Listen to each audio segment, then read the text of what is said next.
Hey guys, welcome to the channel. As you see in the thumbnail, what if Naruto have multiple wife for reproducing Uzumaki clan? Before I start, please do support for more awesome content and subscribe my channel and like this video. Go support and follow the Dry Genesis for writing that awesome fanfic, and also make sure to comment on this story, link in the description. What do you mean Tsunade Bachan? Naruto asked as he rubbed the back of his head. He was now at the rank of Jounin, and he was now 18 years of age, and as fate would have it, he was the spitting image of the Yondaime Hokage, Arashi Uzumaki. Don't call me that, Naruto.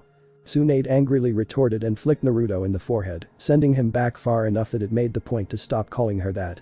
As I was saying, the Uzumaki clan is nearly extinct. You are the last. You will need to find yourself a girl or a few to ensure that the line continues. Now I know what you're going to say. There is an old law that states that if a clan is about to die out, polygamy will be considered legal. Tsunade spoke with a sly smirk on her face, waiting for Naruto to overreact as usual. Naruto's eyes were wide with shock, his right eye twitched as his jaw hung open. But how he stammered in a rare moment of Naruto being speechless. Now I will be nice and set you up on a date with my apprentice Shizune. Or would you rather be on a date with Sakura? Brad. I know I'll arrange for you to have a date with both of them on different nights. Be gentlemen to them or I will send you flying like I do that pervert you train under. Tsunade cracked her knuckles to drive the point and smiled in a grandmotherly way when she saw him nod. Fortunately for Naruto, neither of said apprentices were there. He sighed softly, wondering how he got into this kind of mess. He never knew his clan was that important, seeing as the village treated him like filth. He scratched his cheek subconsciously. He wasn't sure how he was gonna survive this. No sane man would want to have that many women in their life. You may leave now, Naruto. For now your mission is to find some girls to help ensure the continuance of your clan. Was all Tsunade said as she waved Naruto off. Once outside Tsunade's office, Naruto once again rubbed his head. He was still trying to wrap his head around what just happened. Just as he was about to come to a conclusion, the worst person for this situation came up, patted him on the back. It was none other than Jiraiya.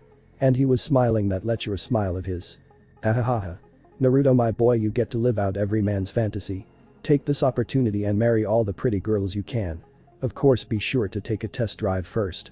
He then gave his famous thumbs up, smiling broadly. Only you would think that you hero Senin. Naruto said with a somewhat childish attitude for a moment as he crossed his arms over his chest, glaring at Jiraiya. Honestly, how perverted could the old man be, in public nonetheless? Oh come on, Naruto. Who's gonna be first? Don't tell me that pink-haired girl you've been crazy about for years. Or is it the Hyuga heiress? Ooh, I know. It's going to be that Yamanaka girl. I know you and her have been spending some time together.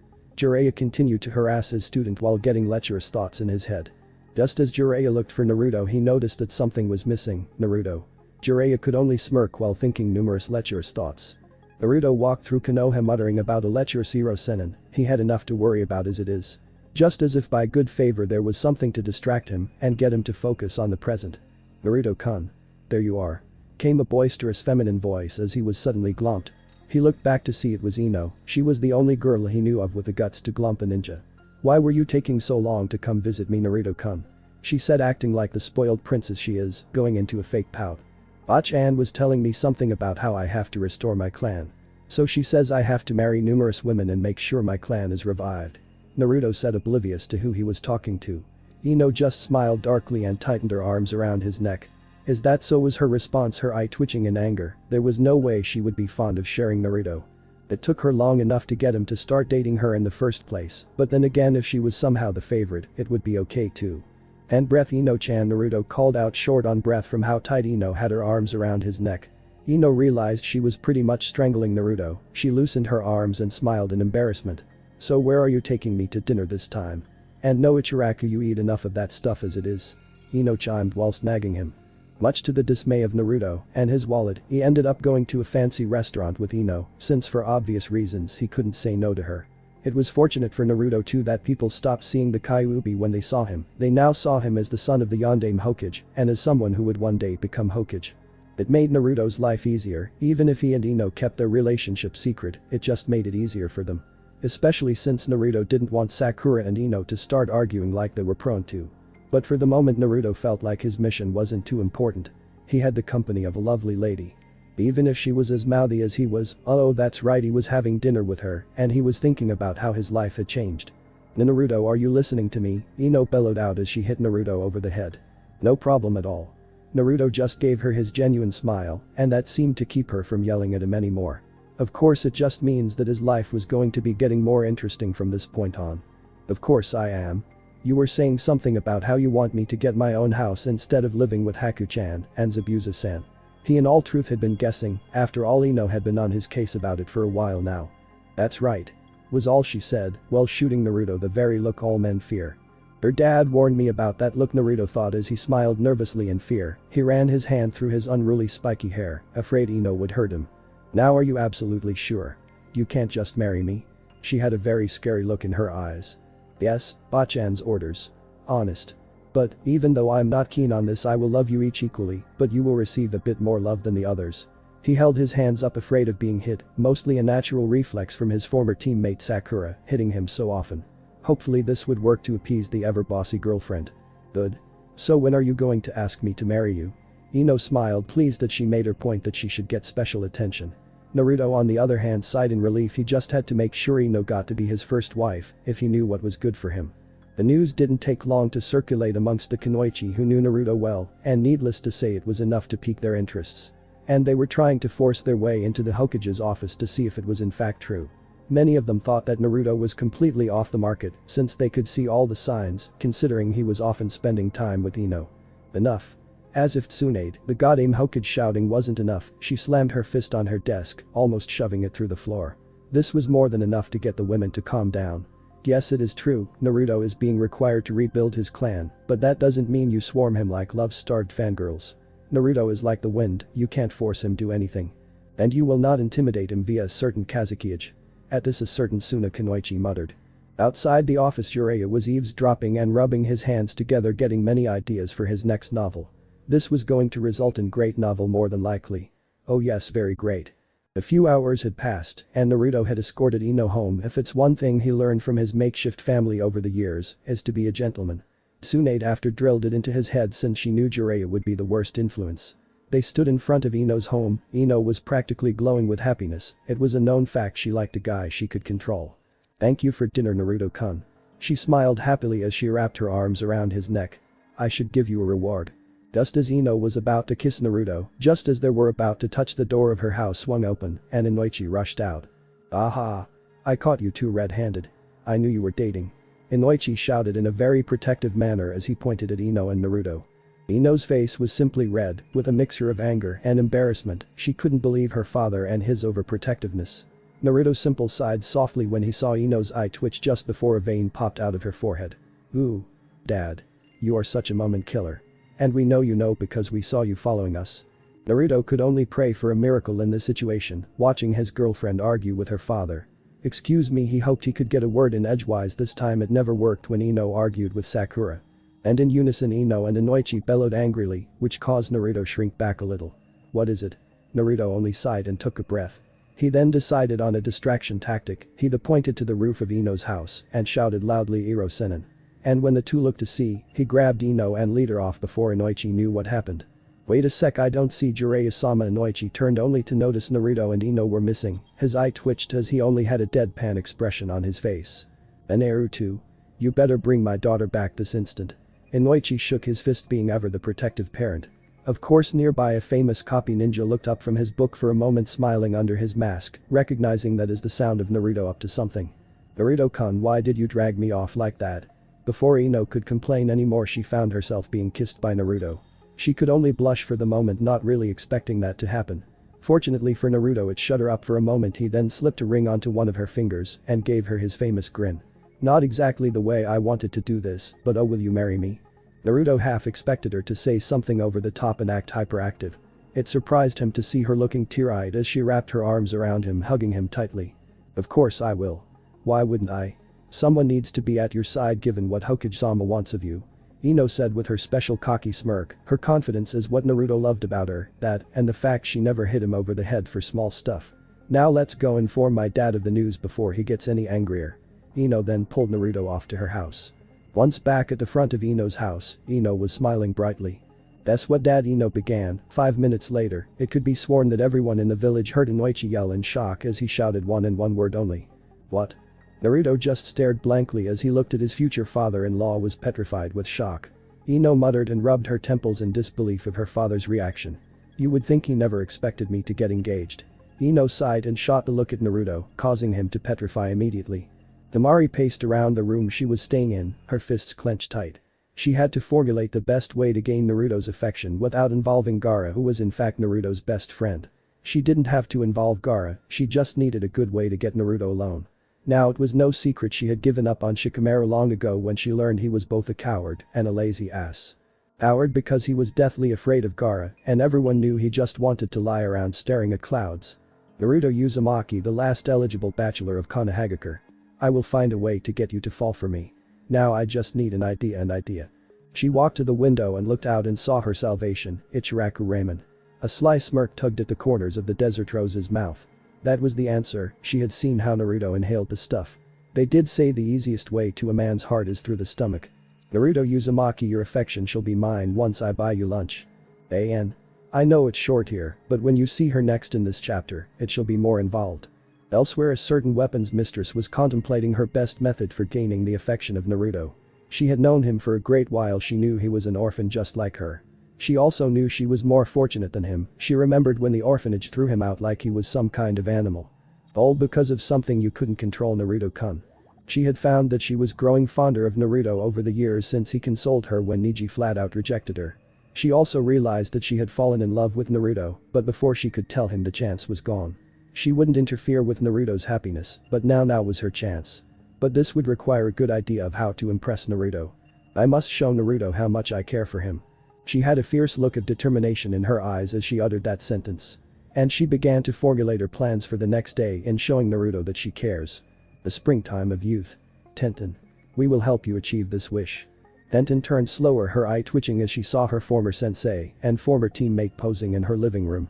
How long have you two been here? The vein was popping out of her forehead in embarrassment that members of her former team had overheard her. This was going to complicate things for her if they wanted to help her, since neither of them was in the least cunning. I and my adorable student shall help you become the bride of Naruto. Guy gave her a thumbs up and his teeth sparkled as he went into his good guy pose. This was followed by Lee, who copied the same actions. Tenten could only give them a deadpan expression. This was rather embarrassing to watch. It was all she could say as her right eye twitched. It was sometime after the village heard Inoichi scream that Naruto finally got home. He walked through the door and saw the stern look of Zabuza fall upon him. He gulped slowly, he knew he was in for a lecture. Haku was nowhere to be seen, she was probably out at the moment. Boy, sit down. It's time you and I have a little talk. Zabuza motioned for Naruto to sit at the table. Naruto sat down quietly and remembered back when he faced Zabuza and Haku, back when they were Kurigakure missing Nin. An. Okay, here's where I explain why Zabuzas and Haku are alive. Flashback. Naruto's growled angrily as he charged at Haku, prepared to kill who he thought was a guy. As the mask fell off, Naruto slowed when he saw the face. Naruto couldn't go through with it. He quickly clenched his fist to knock Haku out. In all honesty, Naruto was still too kind for the world of the shinobi. I won't kill you, you were deliberately missing. He caught Haku as she fell forward unconscious. In that moment Naruto felt something that confirmed that Haku was in fact a girl. Of course, across the bridge, the fight between the copy ninja and the demon of the mist raged on. Kakashi moved through a flurry of hand seals and ran forward, unleashing Rikiri. Zabuza quickly swung his sword forward. This bought him a moment's reprieve, as Rikiri only destroyed the sword. A few shards of the blade flew into Zabuza's body, wounding him. This was enough to ensure he wouldn't be attacking anymore. Just then Naruto collapsed from using up too much chakra. The next thing he knew, he was waking up in a room looking around quietly. He sat up quickly and pointed in shock when he saw Zabuza and Haku. What are they doing here? Aren't they our enemies? He was worried something bad was going to happen to him. Relax, Naruto. They're on our side, and they will be coming with us to Konohagakure. Kakashi's cool, collected voice rang out as he leaned in the doorway. He knew it would take a few minutes to register with Naruto. Naruto stared blankly for a moment. It slowly registered that the two were on their side and coming back with them to Konohagakure. It wasn't until sometime on their trip back that someone asked why Haku was wearing a dress. That's because Zabuza began, only to be interrupted by Haku. Because I'm a girl, Haku finished the sentence for her sensei. Of course, this caused some jealousy to emanate from Sakura because of the fact Haku was much prettier. Of course, it didn't help to hear it come from Naruto. Good to know, Haku-chan. Because you're prettier than Sakura is. Naruto smiled his foxy grin when he said this, but soon had a fist hit him on the top of the head. At the Hokage's office after their trip had ended, they had explained everything, including Zabuza and Haku's wish to join the Leaf. I will allow this on one condition, Zabuza Momoichi. Sarutobi spoke softly as he stroked his beard waiting for a response. And that would be? Zabuza responded calmly, he expected it to be some suicidal mission. You must become Naruto's legal guardian. Zabuza, the infamous demon of the mist, was shocked to hear this. Sarutobi then continued as he took a drag on his pipe. Naruto needs a more structured life. He's lived alone all his life. Now what I am about to tell you does not leave this room. It is an S-ranked village secret. Zabuza nodded to the condition. He may not have been the most caring man, but he did his part for Haku. He could only imagine if this kid had a bloodline limit that caused him to be shunned as well. 12 years ago this village was attacked by the Kyuubi no Kitsune, and my successor, the Yondaime Hokage, Arashi Uzumaki, made the one sacrifice he could for the sake of our village. He sealed the Kyuubi inside his newborn son. He had hoped that Naruto would be regarded as a hero, but the villagers only saw a demon. As you can imagine, he has had a hard life. The council overruled my wish to tell Naruto who his father is, so Naruto has no idea who his father is. Zabuza took a moment to absorb all the information and looked at Sarutobi calmly. I will be his guardian. I'm the demon of the mist, yet he is only called a demon because he has one sealed inside himself. I can see he will be a great ninja, but he needs to learn to control his emotions more. Sarutobi smiled. He was glad to hear this. It would help make Naruto the hero Arashi wanted him to be. Then flashback. For 7 years I have been your legal guardian, but now you're old enough to take care of yourself. But still you are still a moron at times. What I want to talk to you about is Haku. Zabuza began. Even after all these years he still wore the mask over his face. What about her, Zabuza-san? Zabuza took a deep breath and sighed. He had grown to consider Haku like a daughter, and what he was about to say was really hard. I know about what the Hokage wishes of you, and I have seen how you and Haku have grown close over the years. And I had intimidated you into not starting a relationship with her. But if you break her heart I will destroy you. At this Naruto gulped. He had both respect and fear for Zabuza, and he would never intentionally hurt Haku. He just quickly nodded his head. He didn't want to make Zabuza angrier. I can tell Haku loves you very much, Naruto, so you better consider her as one of your other wives, because she deserves happiness too. Naruto's eye twitched. This was getting really weird. When did I become Sasuke? He calmly thought to himself as he scratched his cheek for a moment. Don't worry, Zabuza-san, I will be sure to consider Haku-chan. At hearing this, Zabuza nodded. Okay, you can go to bed now. Remember, you hurt Haku and I will break you. Zabuza quickly looked at Naruto with killing intent to back up the threat. Naruto woke up the next morning. This of course was powering up form of Naruto. No matter how energetic he was, when he woke up he was a bit on the grumpy side. He brushed his teeth, and when he finished he found a letter attached to a kunai. It's too early for death, Threats thought to himself as he read the note attached to it. He read the note quietly. He was hoping things would calm down soon. Dear Naruto. Meet me at Ichiraku Ramen for lunch. If you don't show up I will track you down and bring you there myself. Love, the desert flower. Even I can figure this out, it's from Tamari. He rubbed his temples lightly. It was safe to say today would be another interesting day. After he finished brushing his teeth he walked back to the breakfast table and yawned for a moment. He then saw a bowl of ramen in front of him, piping hot hen, then looked up and saw Haku smiling politely at him. Haku, unlike Ino, allowed him to eat ramen constantly, not that it would kill him to eat something else, he just thought it would. This should perk you up.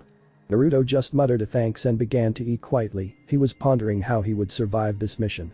He was certain that this enemy was beyond his means to defeat. Hell hath no fury like love-crazed Kunoichi. Why, oh why did I have to become the target of every love-starved Kunoichi, Naruto thought to himself as he ate. He also knew there was one girl in the village that wasn't a ninja, but was in love with him. Sadly he would have to see her while he was at lunch with Tamari. His face paled when he realized Haku was staring at him dreamily. Oh that's right, Bachan said, I have to revive my clan. He continued his train of thoughts as he ate his meal. Meanwhile, inside Naruto's mindscape. You know kid, it won't be all that bad. You revive your clan, and you get to live every man's dream. The Kyuubi said from behind the bars of its prison as Naruto stood in front of it. Naruto probably chose. Have you been talking to the Iro-sen, you stupid furball? Naruto replied, not looking too pleased that Kyuubi was also finding enjoyment in this. What's the worst that can happen, your loud-mouthed fiancé and the girl with the giant forehead start arguing. It's actually entertaining if you think about it. Naruto could have sworn he saw the Kyuubi smirk, at least he thought the Kyuubi was smirking. It was really hard to tell if it was. I'm not too keen on being punched by an insanely strong medic nin. Not like it will kill you, kid. Naruto glared and grumbled as usual. Why was it that most of the people he knew seemed to find enjoyment in this? You're enjoying this, aren't you? Naruto raised his eyebrow at the Kyuubi's enjoyment of his plight. Of course I am, kid. You are suffering but you won't be killed by it. The The Kyuubi once again looked as if it were smiling. Naruto just grumbled about the damn Kyuubi being a thorn in his side yet again. Back in reality. Only a matter of seconds had passed, he then gave her his trademark foxy grin after finishing the ramen. He smiled happily as he was now awake from his favorite meal of the day. Now what do with his day until lunch? I could train, but then again I would lose track of time and make Temari angry. He needed to find something to keep himself occupied for most of the morning, maybe find a bigger house to live in. Haku-chan, I'm going to go out for a while today, probably talk to Ba-chan and see if she can help me find a place. I really should get a bigger house. He calmly said as he walked to his room. Once Naruto was in his room, Haku looked disappointed at the thought of Naruto moving away from her. She never thought the day would come when he would go his own way. In fact, Haku had grown attached to Naruto. She would have to make her move before her window of opportunity was gone. She didn't even have a chance as an orange and green blur rushed past her and out the door. Naruto, I will track you down later, I'm still in Oinen. I will track you down and have my chance before it's too late. Naruto stealthily entered Hokage Tower. He needed to speak to Tsunade without running into Sakura or Shizune. Just as he was about to make it into Tsunade's office, he felt some eyes on him. He slowly turned to see Shizune looking sternly at him. He forced a smile, afraid she would attack him like Sakura would. Shizune, age 25, the strengths and weaknesses of her being a possible bride in Naruto's book were simple. She was nauseatingly way too cute. Naruto, were you going to just barge into Tsunade-sama's office without permission? She crossed her arms over her chest as she walked over to Naruto slowly. Hey, I just needed to ask Ba-chan if she knows of a bigger house I could move into. He raised his hands up, obviously afraid of Shizune. The cute ones were always the most deadly. Now Naruto-kun, why are you so afraid of me? Is it because you're now the most sought-after ninja in Konohagakure after you seem to have really grown into your body? A sly smirk crossed her face as she approached Naruto. And as if by some miracle of luck, the doors to Tsunade's office opened. Get in here, brat. Tsunade yelled as she pulled Naruto into her office, closing the doors quickly. He sighed in relief. He didn't need to have a girl coming on to him this early in the morning. Thank you, Tsunade-sama. Naruto decided to avoid making Tsunade angry at him. It never ended well when he did. She raised an eyebrow at his sudden politeness. This was very unlike Naruto. Who are you? And what have you done with Naruto? She cracked her knuckles and prepared to flick his forehead. Politeness didn't fit the Kyuubi's Jinchuriki. It was peculiar and very unnatural. It was as unnatural as the time they slipped Shikamaru some caffeine pills, and he was more hyper than Naruto. What do you want, Naruto? Tsunade was quick to figure out that Naruto probably came to get a favor. And she had a good idea what it was. It was going to be one of those days where everything makes as much sense as the strange world that Jiraiya lived in. Well, you see, Tsunade Bachan, I need to see about getting a bigger house, since I have to marry so many women, and the space would be good, especially for my health, at least my mental health it is. Where I live is too small, and I doubt Ino likes me living with a girl prettier than her. Naruto kept his guard up in case Tsunade flicked his forehead. Tsunade smiled and walked to her desk, pulling out a folder. She set out on the table open. It detailed the Uzumaki compound, which no one lived in anymore. This is where you will be living. It belonged to your father, the Yondaime, but the council didn't want you, as they so kindly put it, tainting it, so they wouldn't let you live there. Needless to say, they are all gone. Funny how old age catches up to them. Tsunade smiled. She then threw a kunai into the wall, causing Jiraiya to reveal himself. Make yourself useful, you lech, and take Naruto there. It was rather shameful in her book that Jiraiya was watching the happenings in the village like some sick twisted man. Wait, that's typical of Jiraiya, except he's usually outside a bathhouse. Yes, Tsunade, sheesh, you sure know how to give a man a heart attack. When Tsunade and Naruto just gave him the deadpan expression, he sighed. Right, let's go, brat. Okay, here it is, brat. Jiraiya simply smirked as Naruto's jaw hung agape. The size was incredible. It made the Hyuga compound look like his first apartment. He had no idea his family was that powerful. Then again, his father was called the Yellow Flash. This should be big enough. I'll have to show Ino, but I won't move in until next week, I think. Naruto smiled as he rubbed the back of his head. It was going to be an adjustment. He then realized that he had to be at Ichiraku Ramen soon. He swallowed hard as he thought of what Temari might do if he was late. Crap. I gotta go. Temari will kill me. Naruto pulled on his hair as he rushed off towards Ichiraku, leaving a smirking Jiraiya at the compound. This should be worth at least one whole chapter. Jiraiya then disappeared in a blur, heading in the same direction to watch Naruto on a date with Sunagakure's most beautiful Kunoichi. An. Rejoice, here is what you've been waiting for. Naruto's date with Temari with a garnish of Naraim and joy. Naruto panted as he reached the ramen stand with only 5 minutes to spare. He hoped he was on time because Temari wasn't someone that made idle threats. He caught his breath just in time as Temari walked alongside of him and latched onto his arm. Now it wasn't a shock to anyone that Temari had it going on. But still Naruto had to blush, and frankly it wasn't like he could turn her down. Temari was known to get what she wants. "Hello, Naruto-kun. I see you got my message good. Otherwise I would have had Gaara convince you to go out with me." It was somewhat disturbing to the spiky-haired blonde at how sweetly Temari made it sound. "Order whatever you want, Naruto-kun, it's my treat." "Are you sure, Temari-chan? I mean, I can eat a lot." He then pointed to the stand which displayed a portrait of him that said number 1 customer below it. Temari nodded softly and pulled Naruto to the stand and gave him a look that said sit. He complied, not wanting her to hit him over the head with her fan. He didn't need a headache today, but he knew he might end up with one. "Welcome, Naruto-kun." AM greeted them cheerfully, though she blushed slightly. This of course caused Temari to wonder why Naruto ate ramen so often. Was it because he enjoyed the company of this girl? "Hello AM-chan, hello Tucci-san." Naruto chimed. He had gone a whole day without Ichiraku ramen. He felt like he was going cold turkey. "What'll you have, Naruto?" "Your usual 2 of everything." Tucci knew Naruto loved ramen, but frankly he had no idea where he put it all. Tucci then noticed his daughter was looking at Naruto like a love-struck schoolgirl. He could only smile at this. "No. I think I will eat light today." Naruto smiled brightly, then looked over at Temari. He then began to subconsciously go over what not to do when out on a date, especially when it's Gaara's sister. "So. I'll just have 4 bowls of miso pork ramen." He just kept his usual grin. "He calls that eating light? I wonder what he calls a large meal." Temari raised her eyebrow delicately at Naruto's odd idea of a light meal. "I'll just have 1 bowl of miso shrimp ramen." When the food was set before them, Naruto smiled. He had always loved ramen since he was a child. He smiled and picked up his chopsticks and smiled happily. "Itadakimasu." He called out loudly as he broke the chopsticks apart and began to eat. Temari had followed suit. She was amazed to see Naruto eating with manners. When he eats like a civilized person, he's even more attractive. Temari thought to herself as a sly smile crossed her face. "You know, Naruto, I never really thanked you for helping Gaara come to his senses." Temari smiled sweetly as she looked at Naruto. "I didn't do that much." Naruto just scratched his cheek quietly. He had become less cocky over the years. It didn't hurt that Zabuza knocked him down a peg quite often. But he had to wonder, was his life going to be a living hell later on from all these strong women who were interested in him? Naruto is with Temari too. He hasn't even been engaged to Ino for 24 hours yet. "How troublesome," Shikamaru said as he walked by with his son, Shikadero. "Then again, it's what she always wanted. I was never energetic enough, and I was too afraid of her brother." Shikamaru was off in his own thoughts again. "Man, what a drag. I would hate to see the children they have." And like that he was on his way. That is before Temari heard him for that comment about horrible children. Once they were done, and Temari had paid for the meal, realizing that he ate light out of consideration for her. This must be the reason why all the girls were crazy about Naruto. She of course knew that Naruto still had a demon sealed inside of him, so he had a higher metabolism rate. Temari noticed Naruto was starting to slink away and quickly grabbed his arm in a vice-like grip. "Not so fast, Naruto Uzumaki. Our date isn't over just yet." She then drugged Naruto off. Needless to say, Naruto had a look of dismay on his face. "And don't think of using that but Gaara will kill me excuse." With that she dragged him off. Off to the side, a certain novelist was writing what had transpired down. Good. My next novel.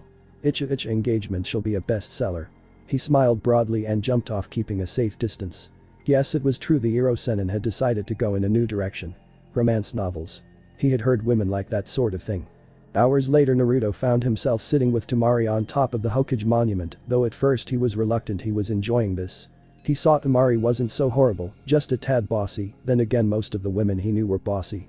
"You know, Naruto-kun, I'm not as vicious as Shikamaru made me out to be. It's just mostly just living with a brother who was a bit crazy." She smiled softly as she rested her head on his shoulder. "And I don't mean Kankuro. I knew you meant Gaara. Does he at least get some sleep?" "I think he needed a nap." Naruto smiled softly before Temari jabbed him in the ribs. "I'm kidding. You're a bad comedian. You better stick to being a ninja," she said with a deadpan look on her face. "Perfect, just have to wait till he's in love with me." Once again the beauty of Suna smirked. "You will have to take me out again, Naruto-kun. By the way, Gaara is coming to the village soon." Temari smirked as all the blood left Naruto's face. It was an expected reaction. "It's getting pretty late," Temari began as she looked at Naruto. She looked him dead in the eyes, her green, sorry they look green, eyes locking with his lapis lazuli-like eyes. She then leaned forward and kissed him softly on the dot. The knuckle-headed blonde didn't fight back any either. His face turned the most interesting shade of red though. "I mean, Gaara is going to kill me." He then got jabbed in the ribs again and just chuckled. "He isn't going to kill you now. Escort me home, future Rakudame Hokage." She smirked as Naruto nodded. Naruto first stood to his feet and then helped her up, smiling the way he normally does. Much better, I prefer that grin on your face, fox boy. And with that they walked off, heading to where Tamari was staying.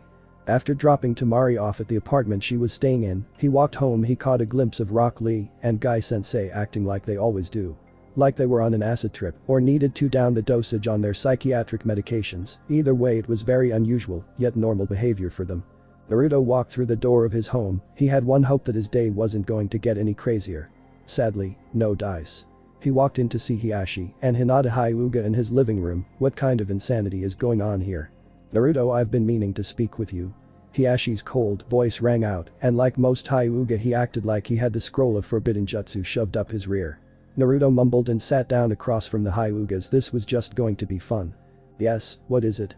Naruto said with an exhausted tone to his voice. He glanced at Hinata and noticed she was blushing as usual. She had become quite the catch over the years, and amazingly she was still single.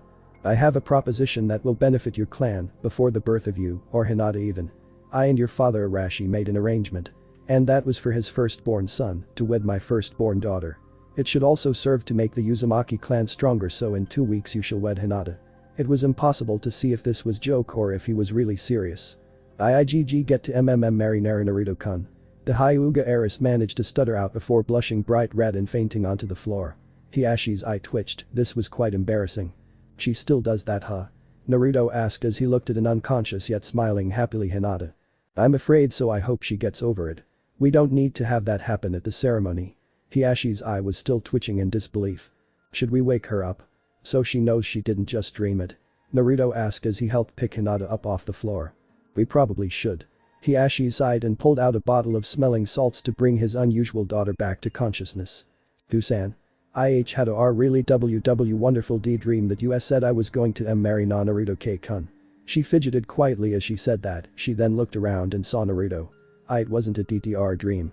And with that Hinata fainted again. In unison Hiashi, Haku, and Naruto all groaned. I simply hope she doesn't do this at the wedding. It would be a bit trifling if that happened. Hiashi commented as he once again used some smelling salts to bring his daughter back to consciousness. Needless to say, after 25 minutes, Hinata had gotten used to the shock. It was amazing that it was so shocking that Hinata had fainted at least 9 times. It wasn't really that shocking to the others, but to Hinata it must have been a big shock. Almost everyone knew she was infatuated with the hidden genius of the Hidden Leaf Village. As I was saying, in 2 weeks you Naruto Uzumaki shall wed my eldest daughter Hinata of the Hyuga clan. Also be sure to wear something formal. Such as your clan robes. No jumpsuits. Hiashi made it clear that he didn't want this to be some mockery of the Hyuga clan. He then noticed his daughter didn't faint this time and sighed with relief. By 2 weeks. Naruto thought that was quite odd. Then at the back of his head, the image of Ino came to view. Inoichi bargained with you, didn't he? Hiashi nodded softly. Never challenge a doting father so scary. This was the only thought that stuck in his head. He made it clear Ino shall have her wedding first. He made it quite clear, him and his wife. Alright, I'll be sure to remember. In 2 weeks you can count on me to remember that. Naruto then gave his trademark pending foxy grin. Then dreadful thoughts filled his head. Formal wear. I don't own anything formal. And as I remember, guys usually have to dress formal for their wedding, or their wife won't let them live it down after that. Though his eye twitched, this wasn't good. Okay then, we shall leave. We will see you in 2 weeks. Hiashi stood and walked to the door. I will be waiting outside. Hinata. This couldn't be. Was Hiashi actually trying to be a good father and make Hinata happy? IWW will SSCUWW when we get married and P probably when you marry Ino. The Hyuga heiress managed to stutter out as she fidgeted with her fingers, looking off to the side. Okay, have a nice evening, Hinata-chan. He then hugged her tightly. He was starting to see the point the Erosenin and the furball made about every man's dream. Then again he remembered that there would be arguing. He of course returned to attention, hoping Hinata wouldn't faint. She had done this before when he hugged her. Thank you, Naruto-kun. I'll look forward to ORW wedding. The Hyuga heiress once again stammered. She then slipped out of Naruto's arms reluctantly, of course, and walked out the door. Naruto flopped onto the couch and sighed in an exhausted manner. No more affection for me today. Naruto closed his eyes and got comfortable. He sensed a shadow pass overhead and opened an eye to see Haku leaning over him with a delicate smile on her face. You don't get to say Naruto-kun. Zabuza-san is on a mission, which means you will spend the evening with me. Haku smiled kindly and helped Naruto up. This might be my only chance to spend some time with Naruto-kun. I need to show him that I am still fond of him. She then lead Naruto to the dinner table. Too tired, Naruto managed to mutter. Before he could mutter anymore, some food was shoved into his mouth. Delicious food. That was all it took to get Naruto to wake up. This was the power of Haku's cooking. Too tired for something I made just for you? Haku then gave a smirk, since she knew Naruto loved her cooking. She set a large bowl of ramen in front of Naruto. This ramen was on par with Ichiraku ramen. That's just the appetizer, Naruto-kun. How much food did you cook for me? Naruto's stomach then growled, or should it be said that it roared. Hell, looks like I'm still hungry. He scratched his cheek, feeling a tad embarrassed by this roaring of his stomach. I know you ate light to make it easier on Tamari, so I cooked you dinner, figuring you must be hungry. She smiled as she reached into the oven and pulled out some egg rolls and wontons. Thanks for the recipe, Tenten. Too bad Tamari doesn't know the best way is to cook for Naruto. Haku smiled as she thought quietly while checking the main course. She looked to see Naruto was happily eating the ramen. She then giggled when she saw there were Naruto Kamaboko fish cakes on one of his cheeks. What? Naruto had paused his inhaling of noodles when he heard Haku giggling. He was oblivious that there were some fish cakes of his namesake on his face. There is a kamaboko on your cheek, Naruto-kun, she managed to say between giggles. This, in all honesty, was what Haku admired about Naruto most, his childlike purity. She walked over and took a napkin and wiped his face and simply stared into his eyes. This was picturesque moment. Naruto, you really have changed my life. I know about so many things because of you. She then blushed deep crimson and backed up to return to her attention to the main course. She quickly set the wok on the table, then set a plate with wontons and egg rolls on it between the two of them and a bowl with fried rice on the table. An hour later, cause I don't feel like going over the meal anymore. After having in fact devoured the large meal, the two had relegated themselves to sitting on the couch peacefully. The two were looking around trying to find some way to start conversation. It was like they had a moment for something and it was long gone now. Naruto for one was oddly quiet. Naruto then leaned over and kissed Haku's cheek. He smiled when he saw her face turn as red as a tomato. His smile then turned into a chuckle. You think that's funny to you? Haku huffed as she jabbed Naruto with her elbow. The two had such trouble figuring out what to do since Zabuza was on a mission. It was a bit awkward without Zabuza being a strict authoritarian and not allowing the two to be alone. One would think that Zabuza took the mission to make it possible for the two to get closer. Someone had to break the silence. He grinned in his special way. He began to tickle Haku as he broke into laughter. No. Stop, that isn't funny, Naruto-kun. Haku cried out between giggle fits as she was being tickled. She squirmed and writhed trying to get away. Yes, it is. And it's ending the awkward silence between us, was his reply as he continued to tickle Haku. He then suddenly stopped tickling her and looked at her. He took in her beautiful face and blushed softly. You're beautiful, Haku-chan, he called softly as he looked deeply into her eyes. Arigato, Naruto-kun, she blushed softly. She gazed affectionately up at Naruto and smiled happily. She then wrapped her arms around Naruto's neck. She was blushing a bright crimson. She had never thought this situation would happen. Naruto slowly leaned closer and kissed her softly. His right hand rested softly on her cheek. His eyes slowly drifted closed as he kissed her affectionately. His other hand ran through her long dark hair. Naruto slowly broke away from the kiss and simply blushed. His thoughts were on what had just happened. He had kissed Haku, a girl he had been extremely fond of for 7 years. Did Zabuza count on this to happen? No, it couldn't be that simple. Naruto stood to his feet and helped Haku to her feet, and as she got to her feet she fell forward right into Naruto's chest. Haku simply blushed deep red as she rested her head against Naruto's chest. She had imagined a situation like this would happen someday, but not like this. Naruto-kun, I have a confession to make. Haku blushed deeply. She was about to make a bold leap forward. I'm in love with you. Her blush deepened after her admission. I love you too, Haku-chan. Naruto wrapped his arms around Haku slowly. He simply just held her close. It was a known fact that Naruto had a big heart. He was more than capable of having love for all these women that seemed to love him. Naruto sat down on the couch with Haku. After a few minutes he had noticed Haku had fallen asleep. Sleep well, my snow angel, he spoke softly so as not to wake her and lightly placed a kiss on her forehead. He closed his eyes and rested his head lightly against hers as he too slipped into sleep. The next morning, at 7 a.m.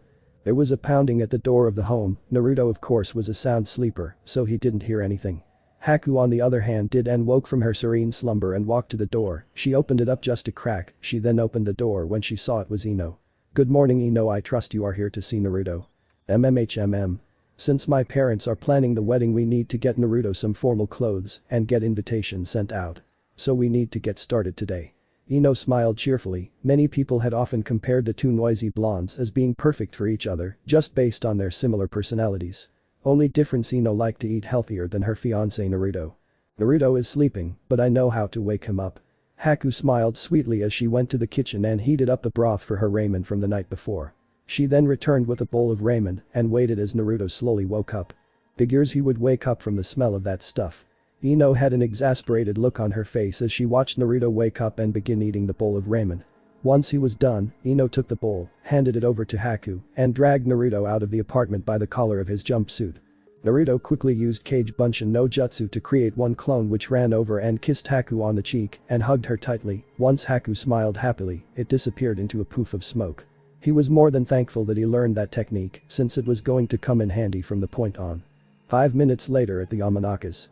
Okay, Naruto, you wait here with my dad while we pick out flowers for floral arrangements. Ino then disappeared into the back with her mother, leaving Naruto and Inoichi alone. The two men just blinked since it seemed pretty pointless. "And why did you make us come here?" Both men shouted out in unison since it was rather weird.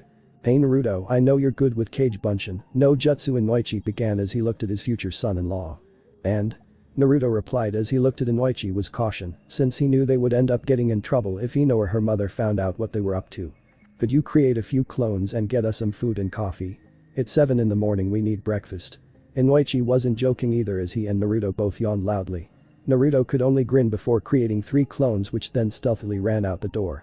Within 15 minutes the clones returned with some cappuccinos and some pastries. "You're going to have your hands full with Ino, she's just like a princess, Naruto, but I gather you know that already." She doesn't let me take her to the Chiraku ever. She says that Chan is too pretty for her to trust to be around me. Naruto simply sweat dropped when he finished that sentence. "It begins." Inoichi quipped, knowing all the signs from years of marriage. He knew all the signs and could give this boy some pointers. You do know whenever a woman says that to reassure her that she's beautiful, right? Yet given your upcoming situation, you will have to find ways to reassure each one that they are beautiful in individual ways. Naruto nodded his head in agreement. You could say that Ino was what they call the hot chick beautiful, while was the girl next door beautiful. I do know that, but I swear if one more person tells me I'm living every man's dream, I'm going to hurt them. Let me guess, Jiraiya-sama told you that. Inoichi's eyes rolled at the thought, then he figured it was typical thinking of the perverted Sannin. It was the typical thinking of the man who writes Icha Icha Paradise. Of course Inoichi's wife doesn't know that he reads that book. "So how long do you think it's going to take them to pick out flowers and choose arrangements?" Naruto asked nonchalantly as he looked around, making sure he had an idea of flowers and bouquets to use if he made a wife angry. "They actually have I'm sorry I confused your birthday with a different wife's bequit." Naruto smirked some, knowing he might need that a few times. 3 hours later. "Okay, sorry it took so long, we get all the flowers picked out and just the right arrangements planned. Now we go find a place to have a wedding, get Naruto something formal because I am not going to marry you while you wear an orange jumpsuit. And then find caterers for the reception. No Ichiraku, Naruto."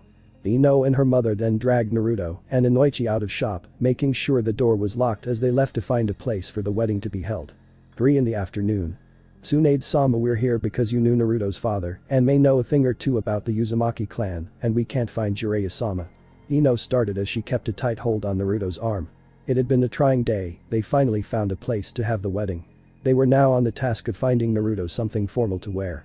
Well, Arashi's clan robes might not fit Naruto, so you will probably need to find someone to replicate them.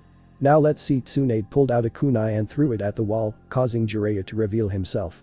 "How do you keep finding me, you old hag?"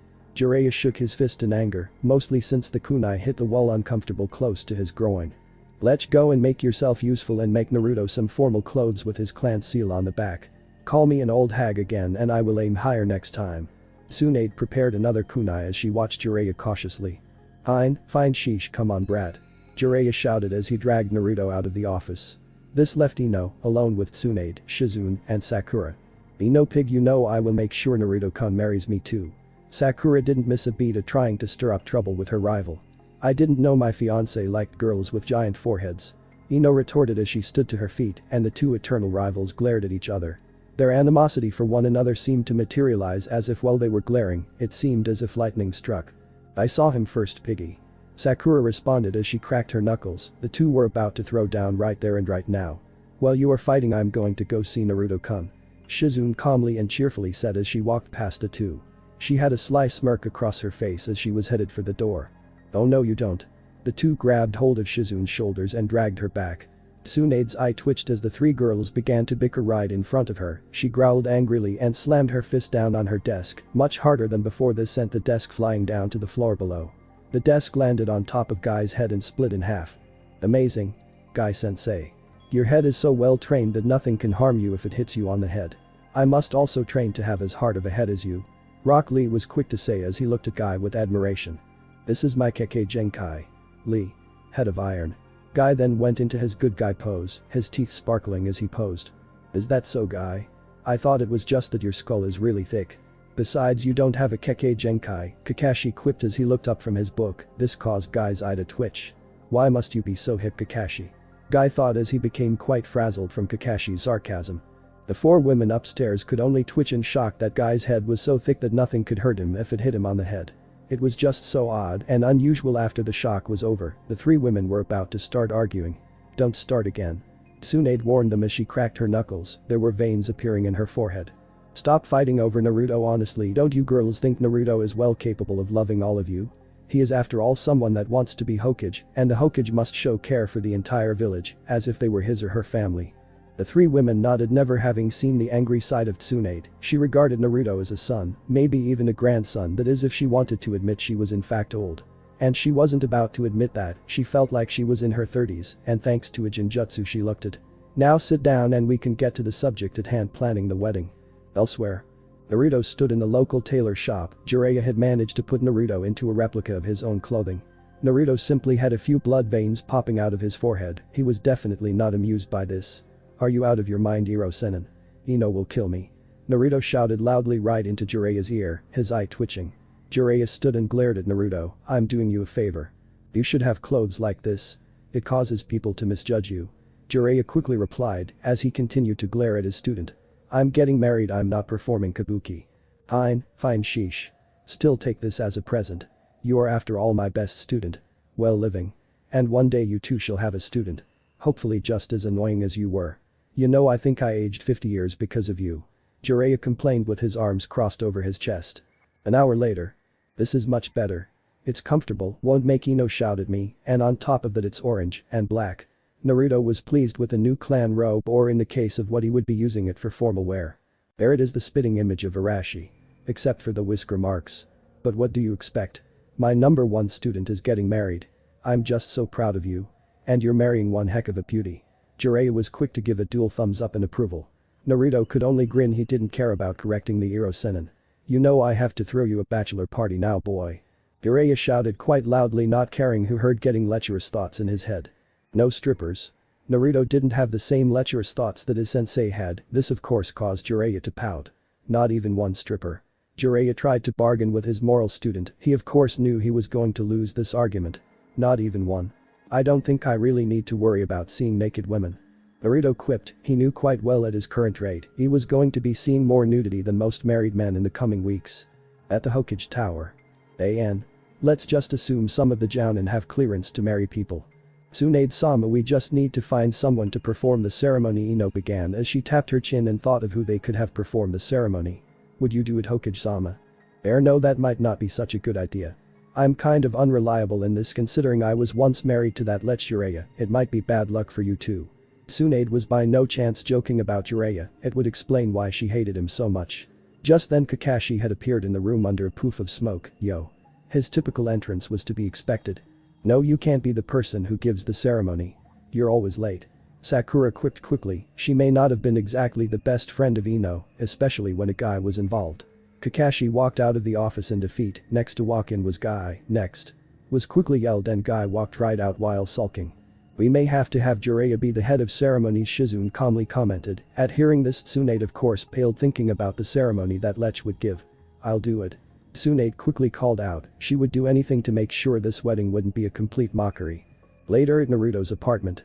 Naruto staggered into the apartment where he currently lived and fell onto the floor carrying some bags.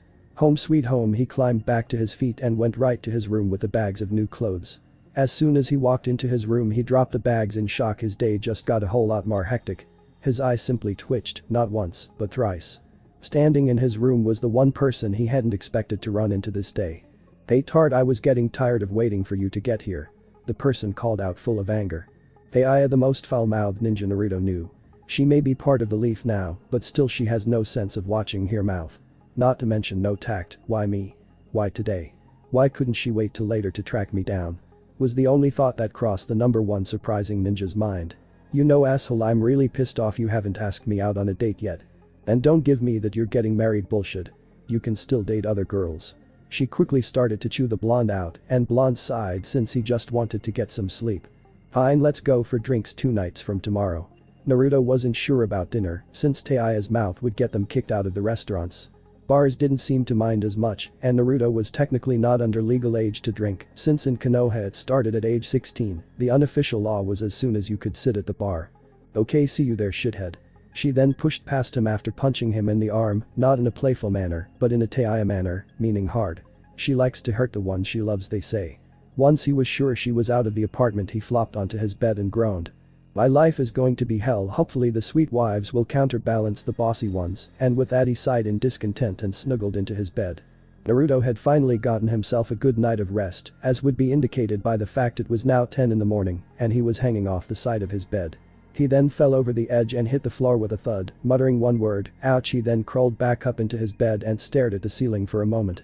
He then drifted his attention over to a wall, he then saw a large banner. Naruto. Meet me at Ichiraku Ramen. Enko Mitarashi. Naruto sighed, another date already. At least he was well rested. He staggered to his feet and got dressed, and staggered to the bathroom to brush his teeth. Upon walking into the bathroom his face turned bright red, for what he had seen when he was walking in was a nude Haku who was drying off after bathing. Oh crap. I'm sorry. He quickly turned and ran right into the wall behind him, knocking himself out. Naruto-kun. Haku pulled a robe on and knelt down beside Naruto. Naruto shortly came to and rubbed his head and winced some. He looked over and saw Haku looking at him rather concerned. He sat up and rubbed his head, wincing some more. I need to learn to knock. He looked away feeling a bit embarrassed. His face turned bright red at remembering what Haku looked like while she was nude. It's not like you weren't bound to see me like that, Naruto. Haku spoke softly as she put her arms around Naruto. She smiled softly as she kissed his cheek before heading to her room. Naruto just sat there blushing still until slight fear washed over him. Anko, now that was a scary woman. Naruto sighed and went to the bathroom to brush his teeth, then he rushed out the door, making sure to get to Ichiraku Ramen on time. He skidded to a stop as he reached Ichiraku Ramen. He looked left, he looked right, he even looked up and below. Then out of nowhere someone snuck up and wrapped their arms around him. Naruto-kun, you're late. You're lucky I'm forgiving today. So if you buy me some dango I will forgive you for being late for our date. And with that Anko began to drag Naruto off by the collar of his shirt. AM watched this from the ramen stand and giggled. Moments later the two were outside of the place that sold the sweet dumplings that Anko loved oh so very much. It was often compared to Naruto's obsession with ramen. Naruto simply blinked when he saw all the skewers she had thrown into a tree. Of course it was rather embarrassing since she made a picture of them kissing. Why did you do that with the skewers? Naruto's eye twitched some since it was such an odd thing for Anko to do. Not once had Anko been the sweet romantic type, in truth she was more of a creepy examiner. Always Naruto-kun embarrassed. How about I give you a kiss to get your mind off of it? Anko smirked in a sadistic manner as she pulled Naruto close. This helped Naruto realize that this was in fact the same Anko. Naruto quickly was able to use Kawarimi no Jutsu to replace himself with a Naruto plushie. He had seen his fair share of odd things, but this side of Anko was just scary. Anko blinked as she kissed the plushie and looked up to see Naruto trying to make an escape. Oh no you don't. She called out as she bound Naruto in many snakes. She walked over, looked at Naruto with an unamused look on her face. Now Naruto-kun, if you keep running away I'm going to have to take more drastic measures. The tone she used would make even Orochimaru's skin crawl if he were still alive, that is. Fine, you win. Naruto didn't like the tone that Anko used since it was beyond creepy. Creepy meant you had an idea of what they would do. Beyond meant you had no idea whatsoever. Good. Now come on fox boy. Let's get some lunch. Anko was quick to glare at Naruto before he could mention that she just ate several dango. He only paled and let her drag him to the BBQ restaurant. Apparently there had been a rumor that Naruto and AM were fond of each other, and Anko needed reassurance that Naruto's attention would be on her. Elsewhere. Move it. Shikamaru, hurry up. Ino yelled out as she stood in the center of the location for the wedding. She had managed to get mostly everyone she could to help set up the wedding. Oh man, what a drag, how did she manage to talk me into this? Shikamaru without missing a beat began to complain. He had been stuck with the task of bringing in the flowers. Ino. This isn't what Akamaru is meant for. He isn't some chair delivery dog. Kiba chimed in as he walked beside his giant dog, who was carrying numerous chairs on his back. Just then Ino turned. Her eyes seemed to have changed to something demonic as they were aglow with a red darkness. Ino was going Britazilla on all of them. This is going to be my special day. The day I become Mrs. Naruto Uzumaki. Now you stop complaining or we will have a problem. Do we have an understanding? After she finished Kiba, and Shikamaru just paled and shrunk away in fear. "Got it, boss lady," the two managed to squeak out before returning to their assigned tasks. Hinata giggled watching this scene. It was funny to see Ino act so crazy about her wedding. "Ino, we simply must get you fitted for your wedding gown." Suddenly came a surprising voice to everyone. It was Sai. Oddly enough, no one ever expected him to be so, well, gay. Naruto did, but that was only because Sai had made comments about Naruto's penis way too much for normal comfort levels. "Ooh, Hinata-chan. We should totally get started on adjustments of your mother's wedding gown while we're at it."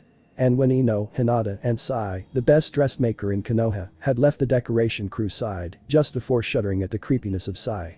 "Remember, if Ino isn't happy, no one is happy, so let's finish this setting up." "Oh man, what a drag. I don't get how she convinced my wife that I should help," Shikamaru quickly complained as he left to bring some more flowers in. Back on Naruto's date. Naruto was growing more comfortable with this newcomer Anko. It was still strange. It was like Chaoji eating a salad. Strange. And Naruto had seen Chaoji eat a salad before. "You've sure grown up, Naru-kun. You're not that same mouthy brat I met at the Chunin exams, which is good because you would be unattractive then. But still, loosen up. This is a date. Not a wake." She then patted him on the shoulder to reassure him that it's okay to be himself, cause she wouldn't bite, at least not that much. Anko was a special kind of lady, or as Jiraiya put it, she's a special kind of girl, the kind you don't bring home to mama. She's a super freak, super freaky. Of course Naruto had that song stuck in his head for a week after. "Okay, Anko-chan." Naruto was slightly nervous. Of course one would have to be considering how unusual Anko was. Of course they weren't so different because Naruto wasn't exactly normal. "Good, now eat up. You must be hungry," Anko said with a cheerful look on her face. Naruto began to eat. He was after all quite hungry after having not eaten yet that day. After they had eaten and paid for their meal, the two were talking down the streets. Naruto was of course telling stories that portrayed him in a heroic light. These stories of course earned the fox boy a smile from the examiner. "Oh, stop, Naru-kun, you're telling me?" Jiraiya-sama screamed like a little girl when girls found out he was peeping on them. Anko couldn't suppress her giggles when she thought about Jiraiya screaming in such a manner. "It's true." Naruto grinned in that special way which must be genetic because his father smiled in the same exact way. Naruto put his arm around Anko's shoulder, feeling more comfortable around her now that he realized she wasn't going to kidnap him and torture him. Anko blushed bright red when she felt him put an arm around her. She was one of the many who had seen him change from a loud-mouthed idiot into being one of the best ninja in the village, and like many of the women, she was smitten with him. It had been noticed by many that Anko had become a completely different woman since Orochimaru had died. Still, she was the same scary lady who used snake jutsu, thrown skewers from her dango into trees to make a picture, and overall someone who was extremely hostile when provoked. At Ichiraku, AN. Yes, time for more guy insanity. "Hello, Tucci. May I say you look most youthful today. And your daughter has the flames of youth burning in her as well. Though it looks like her face is a strange shade of red," Guy stated boldly as he struck the good guy pose yet again.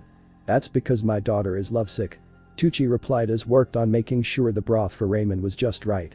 "Is that so? Who's she smitten with?" Guy's teeth suddenly gleamed with light shining brightly. "Who else? Our number one customer, Naruto." Tucci laughed softly, which became louder when he saw AM blush bright red from embarrassment. "Tusan." AM screamed out, feeling even more embarrassed since she hadn't even told Naruto yet and her father had figured it out. Tucci and Guy laughed loudly, since it was as they felt it adorable to behold. AM of course was simply embarrassed. She wanted to tell Naruto, but it was hard to tell him. Then back with Naruto and Anko. "I have to go, Naruto, I haven't thanked you properly for ridding us of Orochimaru." She then pushed Naruto against a wall and kissed him deeply. Naruto simply closed his eyes, while blushing faintly. It was a bit shocking at first, but Naruto found he liked it. Naruto had pulled her close, returning the kiss. After a few minutes, Anko broke the kiss and blushed. "We'll have to go on another date, Naru-kun, and thank you for getting rid of Orochimaru for me and for the village." She then backed away from him, still blushing, before leaping off to go where she needed to be. "I sure seem to attract the unusual ones, but Anko is really pretty if you think about it," Naruto thought quietly with a faint blush on his face. Naruto just blushed before walking to the Ichiraku ramen. He was still a bit hungry, he just needed one bowl to make him full. He sat down at his usual seat, having passed Guy-sensei as he reached the stand. "I'll have the Hokage training special ramen," Naruto sighs. This ramen meal was a combination of all meats in a miso broth, and the Naruto size portion was a size they had just for Naruto. Humming right up, "And because this is your billionth bowl of ramen you get a special prize." Tucci smiled at Naruto as he began to prepare Naruto's ramen for him. Naruto smiled at the mention of special prize. He liked prizes cause they were always good. "Cool, what do I win?" Naruto grinned as he shifted his attention to AM, who he saw was blushing again. "You get to marry AM," Gucci proudly proclaimed, at which Naruto and AM had shocked, yet blushing faces. Naruto then fell backwards off the stool which he had been sitting on. "Naruto-kun," was all AM could say as she ran around to help Naruto up. As luck would have it, Tucci pulled out a camera and took a picture of this, smiling happily. After Naruto and AM had collected their composure, they looked at Tucci like he had gone mad. "At the rate you two were going, there was no way you two would get together. And I am quite serious," Tucci calmly stated before setting out 2 bowls of ramen at the stand. "Now consider this your first date," he said before laughing heartily, enjoying this change. Naruto and AM sat at the stand not quite understanding, but they both figured they should just go with it. "And you're not just doing this for publicity just because Naruto-kun is going to be the next Hokage, are you?" AM was quick to ask before starting to eat a ramen. Naruto was already eating his ramen. It was delicious beyond compare in his mind, though it would be a far cry from the truth if he said he only ate here because of the food. Anyone could tell he came to see AM, just Naruto and AM were a bit slow to tell each other how they felt. Heck, it's the reason why Ino tried to keep Naruto away. Of course Ino thought every girl was prettier than she was. "No, of course not, I'm doing this because you two are cute together, and don't you dare think I haven't noticed." He chuckled in a fatherly manner as he watched AM and Naruto on their date. It was probably the happiest he had seen AM, if you didn't count her reaction when Naruto came back 3 years ago. Meanwhile at the Hokage Tower. "I see, so the Raikage sent you here. As per the arrangement for peace, you will meet Naruto tomorrow, and the wedding ceremony shall take place in about 3 weeks. Tsunade was calm and relaxed, the things she had to do just to maintain peace between Kumo and Konoha. She couldn't believe who the Raikage had sent for the political marriage. She had heard Jiraiya's reports on this one. Yujito Nai, another container of a demon, Tsunade, knew that Yujito was just like Naruto. "Why is that, Hokage-sama?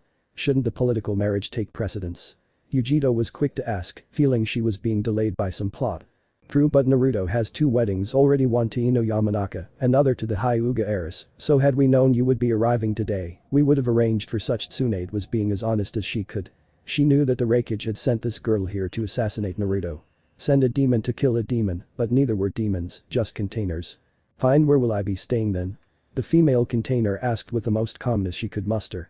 "This Anbu squad will take you to your temporary housing," Tsunade motioned as 10 Anbu ninja entered the room and quickly left with the Cloud Ninja. Tsunade knew that Naruto would be able to handle Yujito. Naruto would probably reason with her and get her to see the light, like he had in the past. The kid wasn't likely to die until he becomes Hokage, and even after that it wasn't likely he would die then. And back with Naruto. Naruto had finished his meal of ramen and was now telling her another of his stories that couldn't have possibly happened, except maybe in a parallel world where nothing makes much sense. Of course it was all quite true, because the story was about Jiraiya being beaten to a pulp by some girls at a hot spring. And that's when Iro-Senin screams like a little girl. After Naruto said this, AM giggled. Of course Jiraiya was standing behind them and there were tears running down his face. "Naruto, I thought we had an agreement. You weren't supposed to tell anyone about that. I thought we were friends, huh?" Jiraiya was a bit irritated that his student was telling that story to almost every girlfriend he had now. "No, Iro-Senin, the agreement was I wouldn't tell anyone that you still love." Naruto was cut off by Jiraiya, clamping a hand down over Naruto's mouth. Jiraiya was nervously laughing because he didn't want that to slip out ever. Now I don't think anyone needs to be hearing that, mostly because it's private." Jiraiya's eye twitched heavily. This wasn't something he wanted anyone to know, especially the person he was reportedly accused of being in love with still. "Naruto, you really shouldn't intentionally embarrass Jiraiya," AM managed to say before giggling again. Jiraiya sighed and stopped covering Naruto's mouth. He wouldn't be able to live that one down ever. "So say I accidentally let it out, then it's okay?" Naruto asked sheepishly. Jiraiya's eye twitched. He didn't like the sound of that, he liked living without embarrassment. "Why do I suddenly feel like there is impending doom?" He craned his head around to see behind something, with pink hair, green eyes, a red dress and cracking its knuckles. Sakura Haruno, Tsunade's apprentice, and little to Naruto's knowledge someone he was supposed to be on a date with tonight. "Naruto. You're supposed to be on a date with me right now, not with the girl who feeds you ramen. Jiraiya was supposed to inform you of that." Naruto was then sent to the ground with a punch to the top of the head. "Ouch." Naruto screamed out. He then stood up and glared at Jiraiya, who was laughing in enjoyment. "You're supposed to tell me stuff like this." Before Naruto could hit Jiraiya over the head, he was dragged away by the strongest kunoichi in Konohagakure. "There goes your fiancé, AM, hope you're ready to fight for his attention," Jiraiya calmly said with the infamous smirk of Jiraiya on his face. AM just rolled her eyes. She didn't need to fight for Naruto, she could get his attention with ramen. She knew the secret recipe of the Ichiraku ramen. Back with Ino and the decorating committee. Ino returned and was about to go Britazilla on her reluctant decorating crew. Shikamaru, Chaoji, and Kiba were cowering in fear of Ino. The most brutal bride-to-be was becoming more hostile. Oh man, where is Naruto when we need someone to take the heat off? Smack. Ino hit Shikamaru right over the head before he could complain anymore. Any more complaining, and you will be charged with the task of fetching Naruto from Forehead Girl. Ino quickly threatened the three men, who quickly gulped and nodded frantically. That was an impossible task, and all who were charged with the task would be brutally beaten to a pulp. Will be good, they quickly replied in unison in fear of Ino, whom they dubbed the bride from hell. And back with Naruto. Sakura-chan, was it really necessary to hit me over the head? Naruto rubbed his head, feeling a lump that was forming from the force of the punch. He didn't quite know why Sakura suddenly showed an interest in him, but he wasn't going to complain. To make a point, never be late to our dates from now on, or else I will put chakra behind the punches. With that said, the pink-haired Kunoichi then flicked Naruto's forehead with a gentle smile. Naruto couldn't help but smile at her before eating some of the food Sakura had brought for them to eat. Fried chicken, strawberries, tea, and she brought some ramen just for Naruto. I brought foods you would like, greasy, sweet, ramen, tea, and of course me. Not hitting me. It had been this fact about Sakura that caused Naruto to end up with Ino.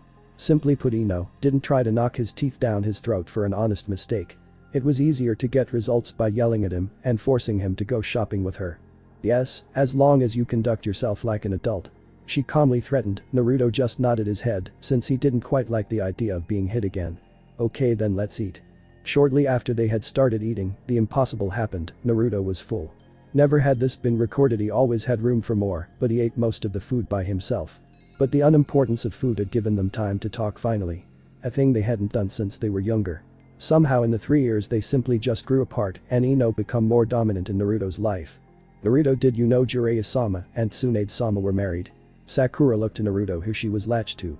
Naruto nodded softly. He had known for a while. He was told it was a secret. Yeah, I know, dunno why they ended up divorced, but I think it has to do with him being a pervert.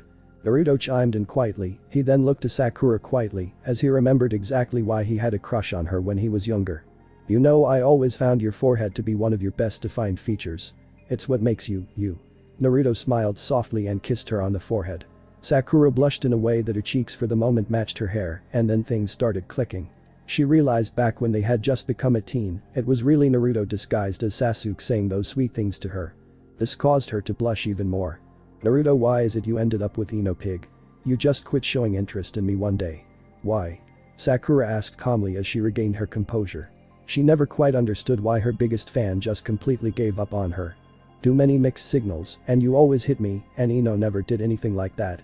Naruto didn't have any other reasons for why, other than the obvious. He thought Ino was pretty, and he appreciated the kindness she had shown him after he returned from training with Jiraiya. Oh, I guess I learned a lot from Tsunade, but still I was a bit stupid. I let you get away. The pink-haired Kunoichi looked down slightly. Sakura jumped slightly when she felt herself being pulled into a gentle embrace. Her face turned the most interesting shade of pink, much like the flower for which she is named. You know, you have another chance, Sakura-chan. Naruto gave Sakura his most genuine smile. He just simply stared deep into her eyes.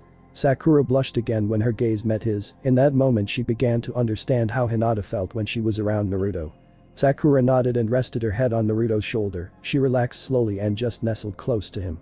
She smiled serenely. Thank you, Naruto-kun, she quietly said as she snuggled close. She had never thought she would have gotten a second chance with Naruto, but thanks to this old law, she had a chance to be with Naruto again. Naruto, if you become like Jiraiya, I will have to hurt you. No divorce for you. You will suffer if you're a pervert. Sakura somehow managed to slip in one last threat. No problem there, you can trust me. Naruto would sooner die than be like the Iro Sennin. He had no shame whatsoever. Naruto could just see Jiraiya proudly proclaiming that he was a super pervert. Naruto smiled and stroked Sakura's head softly as he held her close. You don't have to worry about me being like him. He calmly reassured her with a genuine smile. And then as the sun slowly set in the horizon, the two shared a soft and tender kiss, enjoying a moment of true happiness. As nature has it, the most perfect moments are always ruined. Just then a huge sunset backdrop appeared out of nowhere. And the two most embarrassing ninja in Konoha stood giving a good guy pose. Who else but Lee and Guy? They always did this for no reason. Oddly enough, the third person there was Tenten, who was growling and clenching her fists. Smack, crack. Can't you two be serious for a moment without it turning into a drama? Tenten fumed for a moment. Now stop following me. And stop the speeches about springtime of youth, it's getting embarrassing, you two. Tenten huffed angrily before putting on a cheerful face. Naruto and Sakura just stared at this scene. Naruto wasn't so much shocked considering the recent events in his life that made no sense. So the sweet Tenten suddenly bashing her former teammate and former sensei over the head wasn't so shocking. Naruto-kun. Tenten quickly ran over standing at a distance, her eyes sparkling lightly. Naruto of course became more nervous since he knew what was coming up. I would like for you to come over to my apartment tomorrow evening for dinner. There it was, Naruto eyed Sakura cautiously afraid that another catfight would erupt. Tenten, couldn't you wait until my date with Naruto-kun was over? Numerous veins popped out of Sakura's forehead. Naruto quickly nodded to answer Tenten's question. And that's when it happened. The weapon mistress and the chakra mistress began to argue. I don't see any reason why I can't. You don't own Naruto. Tenten hastily replied and Naruto's eye twitched. Naruto. You are now my eternal rival. I am jealous of your luck with women. I too hope to have as much youthfulness as you. Before Lee could continue he was struck across the head by the two arguing women. Shut up, Lee. The two women shouted out as they momentarily stopped their arguing. Naruto was being pulled back and forth between the two like he were a rag doll. Naruto envied the unconscious Lee at this moment because he knew this argument would continue into the wee hours of the next morning. Another day, another insane situation. Dad, did you go through this too? Naruto managed to mutter as the two kunoichi continued to jerk him back and forth. Naruto eventually got to finish his date with Sakura, but not after Tenten and Sakura's fight escalated. Naruto had finally managed to get home, and as he sneaked through the apartment he carefully cracked his door open, making sure there was no one waiting for him this time. He sighed with relief when there was no one in his room. He then heard a knock at the door and sighed softly. He dragged his feet behind him as he walked to the door and opened it slightly, and his face turned pale as he saw Gaara standing there. Naruto, what's this? I heard about you dating Temari. Who? Boy, Gaara didn't sound amused. He sounded as amused as Kakashi when someone took Icha paradise. Gaara, I can explain. Naruto was tired, very tired, and Gaara decided now was the time to talk as he used his sand, albeit weaker now, to push the door open. Then explain. The unamused redhead walked in and sat down at the kitchen table. Naruto quickly sat down, keeping a safe distance from Gaara. I already know about the polygamy deal, but my problem is you. Naruto rubbed his temples, afraid of what Gaara would say next. He knew Gaara had a temper that matched Heia's, and that in itself was scary. You didn't ask me to set you up at this. Naruto's jaw hung open in shock before his face hit the table. This couldn't have been any stranger. Gaara wasn't amused that Naruto didn't ask for help. Naruto, you are going to make me the best man for the upcoming wedding, right? Naruto just chuckled at this and smiled at his best friend. Of course I am. Gaara, you're my best friend. With that the two laughed. No one had ever really heard Gaara laugh in a natural way. Only Naruto had ever heard this. The next day. Naruto had been free of harassment for a change, so he decided to go check out the mansion, since he would be living here quite soon. He heard a rustling in the nearby tree, and he looked up to see several of his friends hiding in the tree. Shikamaru, shouldn't you be laying in the grass watching the clouds or something? Not with Ino acting so psycho. How troublesome. I pity whoever ends up teaching the children. You two spawn hyper and bossy, the lazy bum said before muttering about how it was a drag. Naruto shook his head and threw a pebble at Shikamaru, knocking the bum out of the tree. What the hell, Naruto? The lazy Shikamaru didn't enjoy injuring his pride. I have enough on my plate today without you guys getting me dragged into decorating for my wedding. When he finished that sentence he received glares from Shino, Chaoji, Shikamaru, and Kiba. Bet him. He should be the one stuck with Britazilla all the time. Kiba loudly shouted. Naruto's face turned pale as he saw four of his friends cracking their knuckles ready to give Naruto a beatdown. Author's note. I felt like a Benny Hill chase scene, so if you know the music, picture it being played. Naruto quickly spun on his heel and began to run away as the four angry friends. He skidded as he rounded a corner and continued onward trying to get away from them. Fortunately, alley was too wide for Akamaru and Kiba to run down, so they ran around to the other side of the alley and blocked it off. Naruto skidded to a stop and looked left and right as Kiba came from one side, Shino, Shikamaru, and Chaoji from the other. He quickly ran up the side of one of the buildings, just in the nick of time, as the four pursuers crashed right into each other. The four quickly followed him up to the rooftops and began to chase after him again, and as they passed a billboard Naruto pulled away a cloak that he used to hide with as they chased his clone and laughed in a cheeky manner. The four turned and saw Naruto and began to chase him again. Naruto then jumped down into the street and began running faster, weaving between people trying to get away. He couldn't avoid crashing into a hugging Lee and Guy, and after the four pursuers passed the knockdown Lee and Guy, they too joined in the chase. Of course they shouted something about the flames of youth. Just then the pursuit passed Ino, Sakura, Temari, Tenten, and Hinata, causing them to give chase too. The 5 women looked absolutely furious as they began to chase those that wanted to hurt Naruto, even Hinata, and when the Hyuga heiress is angry watched the out. Just then the Naruto they had all been chasing vanished, it turned out to be another Kage Bunshin, and the pursuit stopped, except for Guy and Lee who kept running until they were standing in midair, and they looked down for a moment, then looked back. Would you believe it? The two said in monotone as they fell down to the river below. It would seem that Naruto was still the ultimate trickster. Meanwhile at the Hokage Tower. Okay Botch and I'm here, and with that Tsunade sent him flying into the wall with a flick to the forehead. Stop calling me that. I am not old. The goddamn Hokage said with a twitching eye. Now sit down and be good until she gets here. Naruto sat down in a chair, rubbed his forehead, even if he could regenerate it still hurt, it wasn't like he possessed Guy's weird thick skull. His attention turned to a young girl who had just entered the room. When he saw her he began to freak out, a ninja from Kumagakure. What the hell was going on? The Cloud Ninja were enemies or so he thought. Naruto, it's been decided that you shall marry Yujito Nai, the girl sitting to your right, in 3 weeks.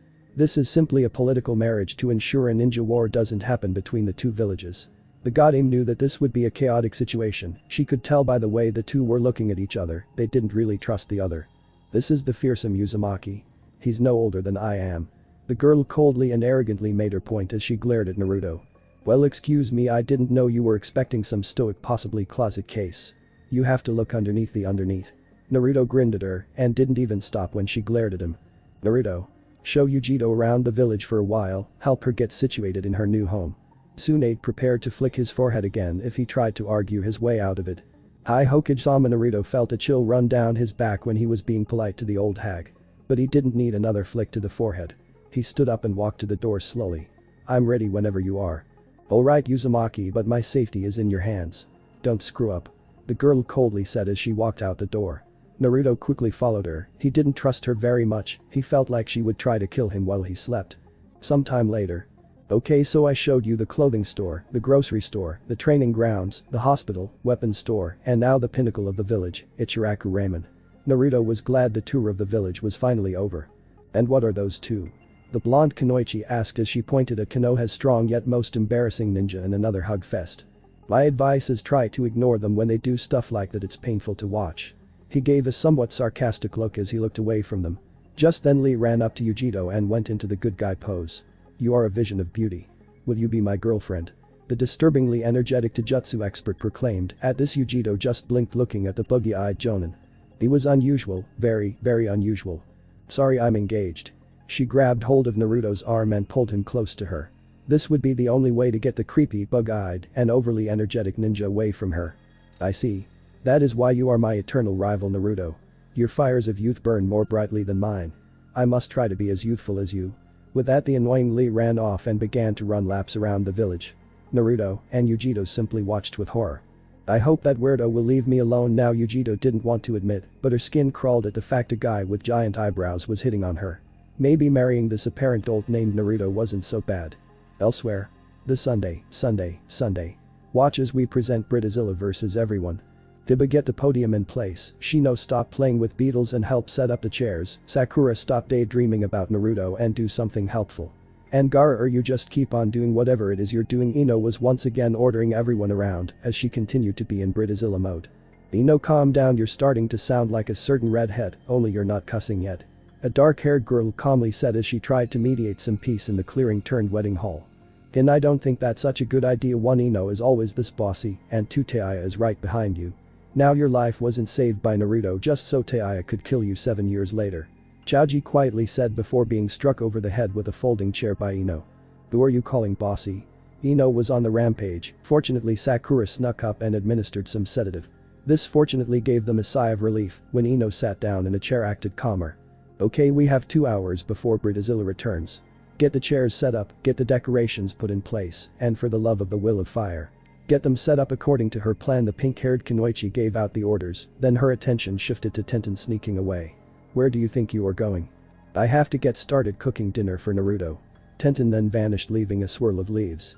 Sakura's eye twitched, simply because it took every fiber of her being to not attack Tenten. Sha.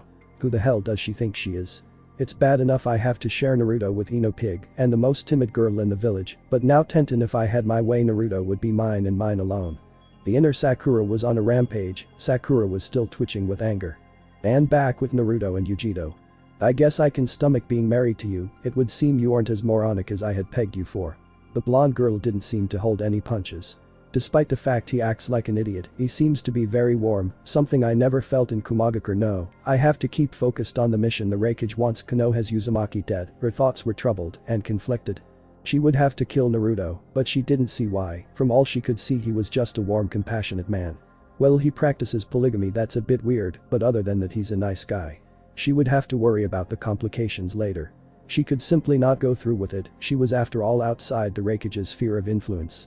I better show you home, Yujito. I have to be somewhere in a little bit. He froze in place when she glared at him. The very fact that he had a prior engagement seemed to make the Nibi's container exude immense jealousy. I will see you tomorrow though, so please don't be too angry. Okay then Naruto, you better keep your word because I will find you and hold you to that promise. She smirked as he walked her to her accommodations. She didn't know why, but he seemed to respond well to threats, but that's because she didn't know about the other women in his life. Once they reached her apartment, she walked in and slammed the door in his face. Have a nice day, Yujito. He scratched his head in shock of what she just did. He thought she was warming up to him, but yeesh, that was harsh. He then decided to get ready for his dinner date with Tenten while he could. Hours later at Tenten's house. Naruto knocked at the door. He had a bouquet of flowers. He was ever the gentleman, especially when around Tenten, who was one of his closest friends. When the door opened, he was visibly drooling. Not from the smell of good cooking, no, it was because Tenten was the vision of beauty. Who would have known that if she let her hair down and wore a Cheong-sam Chinese dress, she would be beyond beautiful. Naruto-kun. Hello. Tenten waved a hand in front of Naruto's face.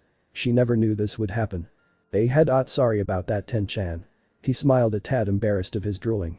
Not that there was anything to be ashamed of. It just made him look a tad perverted, but given the fact that Tenten was a beauty under normal circumstances. Naruto just never saw her well dressed up, and there it happened, he began to stammer much like the lovely Hyuga heiress. Why you look very lovely, Ten-chan. He blushed and handed her the bouquet of flowers. Tenten giggled and took the bouquet of flowers from Naruto. In all her years she had never seen him so shy. Hell, no one had ever seen him this nervous or quiet without Futorino around. It was for the most part funny. She then took his hand and led him into her apartment. She made him sit down on the couch and smiled sweetly at him. Sit there. I have to finish cooking supper. Naruto nodded while still blushing. He wondered if he had this kind of effect on Hinata, since she was prone to stuttering and blushing when he was around. He found that Tenten was having that effect on him. It was amazing, he had never seen Tenten in that light ever, but now she was a vision of beauty. Naruto realized the one thing that made him think, her name was Tenten, and his birthday is October 10th. If he was like Niji once was, he would think it was destiny. Just then Naruto's eyes were covered. He leaned his head back and smiled softly. I wonder who is covering my eyes. He rubbed his chin and smiled happily. He knew it could only be the beautiful Tenten. Could it be the beautiful girl who invited me to dinner? Tenten giggled as she moved around to the front while keeping Naruto's eyes covered. She then sat on his lap and smiled sweetly as she uncovered his eyes. The food was ready, but she wouldn't pass up this chance to spend some much needed time with Naruto. She wouldn't get another chance like this. She leaned in slowly and planted a soft affectionate kiss on his dot. Dinner is ready, but I want to spend time with you, she smiled sweetly as she nuzzled her face into the blonde's neck. She seemed to be enjoying this moment for all it's worth. She looked deep into his eyes and smiled. She saw something that she could never see in the Hyuga prodigies, kindness. This was exactly what attracted her to Naruto in the first place. Let's have dinner, then we can return to this. Tenten smiled as she got off of Naruto's lap and helped him to his feet. She then led him to the table. There was quite the meal in front of them, all Chinese dishes, which was no surprise since Tenten seemed to enjoy the Chinese culture. And the two of them began to eat. The meal was quite loved by the blonde as Tenten had expected. The two of them were now sitting on the couch. Naruto's arm was around her shoulder and Tenten was practically glowing with happiness. She then moved so she was straddling his lap. Her eyes were looking deep into his as she leaned close and kissed him deeply. Naruto ran his fingers through her hair as he returned the kiss. His face turned red when Tenten started to kiss his neck. Ten-chan, we better stop before we go too far. He was cut off when Tenten put a finger to his. I won't hear any of that, Naruto Uzumaki. She grabbed his hand and led him to her room. Now this would not be the first time the Kyuubi container had done something intimate with a girl. In fact, Naruto's first time was with his fiancée, one Ino Yamanaka. It was a few months back, but that's a special SS class secret that no one needs to hear about, especially her father. I want for you to make love to me tonight, Naruto-kun. I love you, and I know that if I didn't dance around the subject, I would have been your girlfriend sooner, so please do this for me. I want you to be my first. Needless to say, that night there was a fair amount of racket coming from Tenten's apartment. Of course, the good news was Tenten's apartment was soundproofed, so not much of the noise escaped. This hopefully wouldn't come around to bite him on the ass, hopefully. The next day at some point, Naruto and Tenten had spent a good part of the night making love. Tenten was sleeping soundly and with a smile on her face that put his to shame. It was safe to say that Naruto did a good job. He was also sound asleep, meaning for the first time he might have become exhausted. All he knew was he enjoyed it and he didn't know some of the things they did were even possible. "Wake up Naruto-kun, it's already noon," the brunette cooed softly as she tried to wake Naruto up. She quickly gave up though and just snuggled close. It was too comfortable to bother not being like this. She then closed her eyes and just continued to rest with her lover, feeling complete when she was with him. It was futile to even bother getting out of bed, but then paradise was lost when Guy and Lee made a dynamic entrance into her room. "Guy-sensei. Tenten has done something most unyouthful." Lee cried out in shock to find his teammate and friend sharing the same bed. "Don't look, Lee. Tenten has done something she should have waited until she was married to do." Guy quickly commented before the two hugged and began to cry. This was enough to wake Naruto up. His eyes had gone Kyuubi, no wait, he was just tired. "Get out of this room now or I will hit you with Futen Rasengan," Naruto quickly threatened as he sat upwards. This of course caused Lee and Guy to leave Tenten's apartment in fear. Naruto muttered about idiots in spandex and snuggled close to Tenten, wanting to get some rest. The next day, Naruto, having fully rested up, left Tenten's apartment early at the crack of noon. He hadn't expected that to tire him that much, but it had. He was hoping he wouldn't run into Yujito, though he promised to spend yesterday with her, but considering the situation it couldn't be helped. Then it happened, she grabbed him by the collar of his coat and dragged him away. "You owe me a date, Naruto." "Yes, Yujito dear," he sighed as she dragged him off. Another day, another impossibly crazy situation.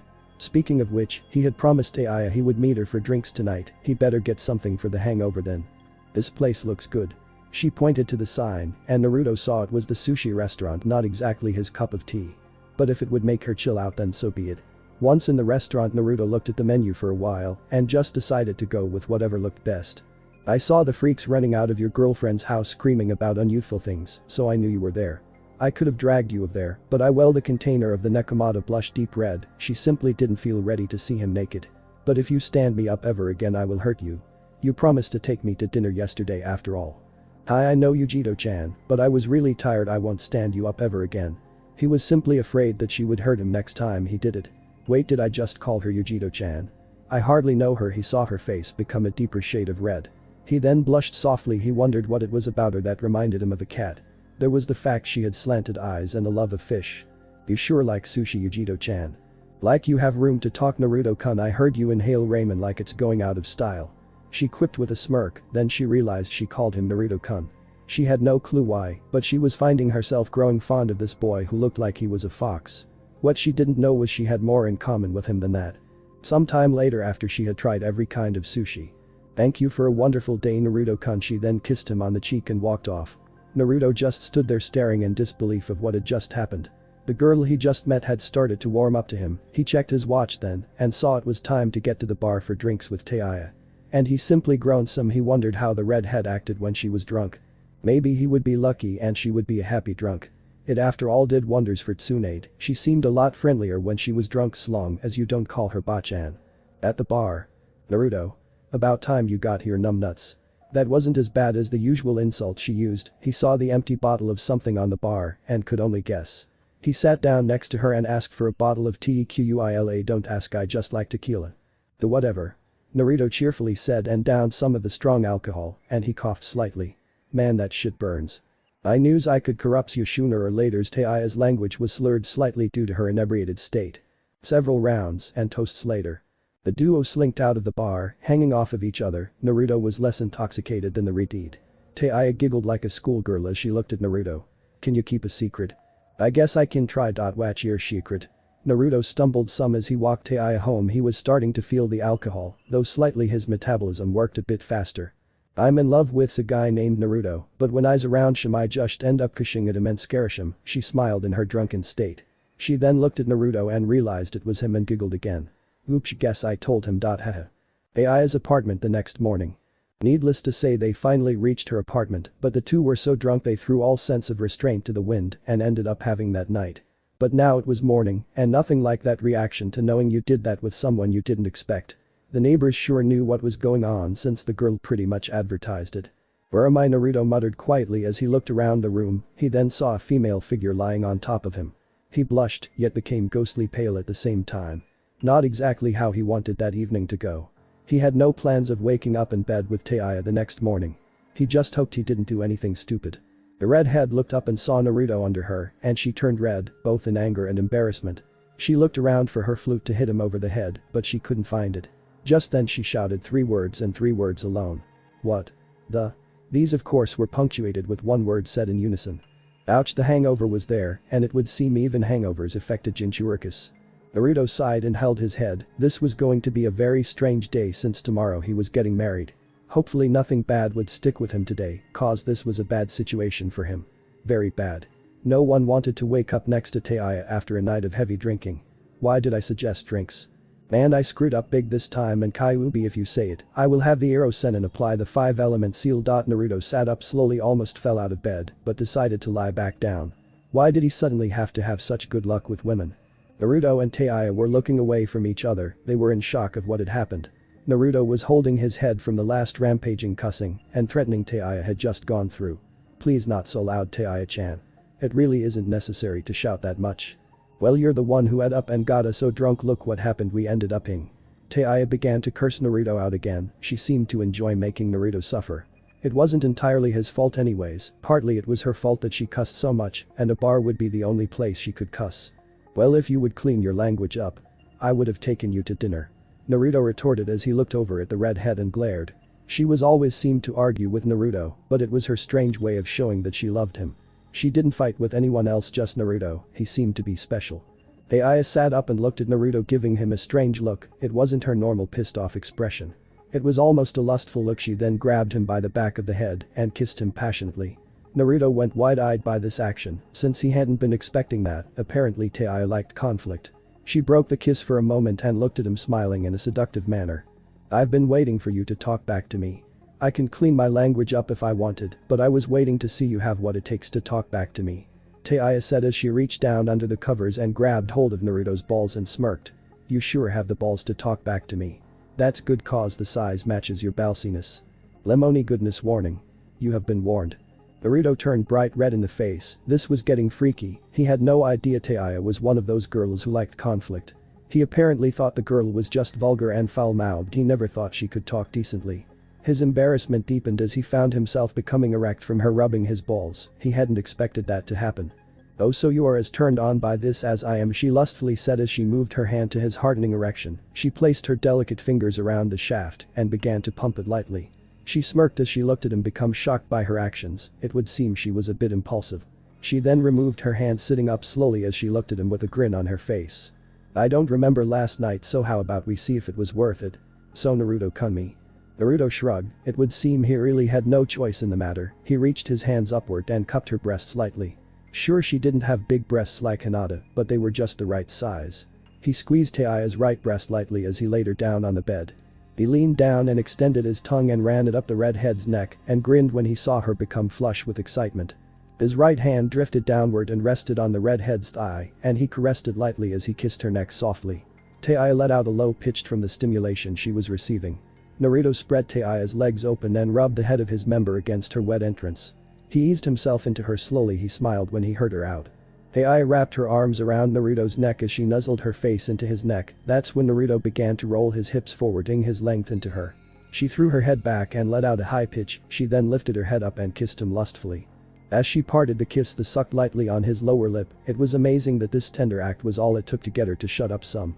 Oh, Naruto-kun on, she let out as she held fast to Naruto. She closed her eyes as Naruto began to his hips faster, causing him to move deeper inside of her. He moved his hands behind her and held tightly to her shoulders as he intensified his S. He bit down on the girl's shoulder, giving himself into the passion he was feeling.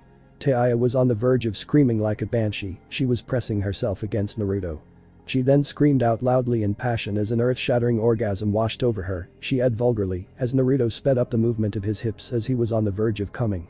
He continued to roll his hips at a feverish pace as he was on the verge of coming. Then with one last, he pushed himself completely into his red-haired lover and came. He ejaculated, pumping his hot cum into her. He then slumped over on top of her, breathing heavily. Was it good for you? The blonde asked with a grin.